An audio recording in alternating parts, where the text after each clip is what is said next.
Hi, this is going to be the very brief second why do video. And I apologize if a train goes by as I'm doing this. The door's open. It's nice weather after the heat yesterday. But I was on a few calls today during the office hours, or a few chats during the office hours, just thinking about or talking about various communication tools with students. And so just remind you, this is a why do, not a how-to video. How-to you can find everywhere, and it's super important. This is really just asking the question, why do we do certain things? And also, how do we use certain things? So not how to do something, but how do and why do. And so I was thinking and chatting, like I said, with a couple people about announcements versus activity feed. So, both are very easy to set up. And the main difference between the two is that announcements, you have access to everything. So you can put links, you can put videos, pictures, whatever you want. You have full capability of tools. The activity feed is quite simply just a very quick post with pretty much all words or a link to an activity. And so what I'm imagining activity feed to be is kind of like a Twitter, a place to tweet, for those of you that use Twitter. Like a Twitter feed, whereas announcements is more robust. And so the question becomes, what do you think your students are going to read? The other main difference is that the activity feed has a feature that the announcements does not. Let me show you quickly what that is. So when I create a message here, very simple. I could just say, remember, or let's say, how did today's class go for you? Notice this allow comments tool. So this almost acts more like a blog where the students have the ability to provide comments. Now, if you wanted to make something that involved more content, you could attach a file here. Maybe it can be an assignment that's more robust, maybe with pictures, because you can't do any of that within this. This is not your typical HTML editor. It's just a very small little text box where you can essentially do very basic formatting function. And so I'll post this, and boom, it's right there. So you can see it's very, very brief. I could go back and edit it if I want. I could also, decide to make that one the top post. Already is the top post, the only post.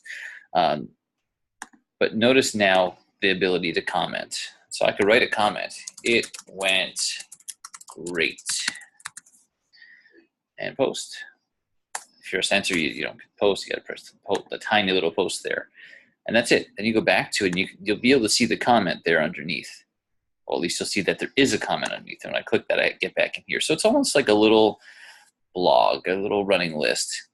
So it's something to think about. If you've got small things to post, that might be a place to do it. Like I said before, you could also create an assignment here or attach one from somewhere else in the course. And so if I want to create an assignment, kind of a brief thing that you can do, and I can make it a gradable item as well. But again, this is something, so you select existing or just create your own. There's the train. And then students could still potentially provide feedback. Announcements, on the other hand, is, like I said before, just more robust. There's more you can do. You could have a title to it. So you can say today's class. And if I wrote, how did today go?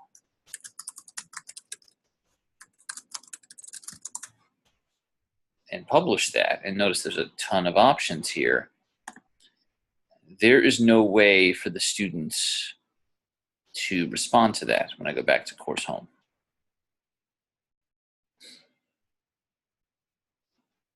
Nothing they can do. So if you're looking for a place to interact with students, activity feed might be something to consider. Of course, there are other tools. You could use the discussion board if it's something bigger, but this might be a quick way to tap, into what your students are thinking, a quick little assessment, even right after class. Like, how did things go? Or write one question you had from today, very fast. Whereas the announcements is really more about displaying information and displaying more information. So for me, kind of preparing for this coming semester, I've used class activities in the past, class summaries in the past. I write a summary after each class.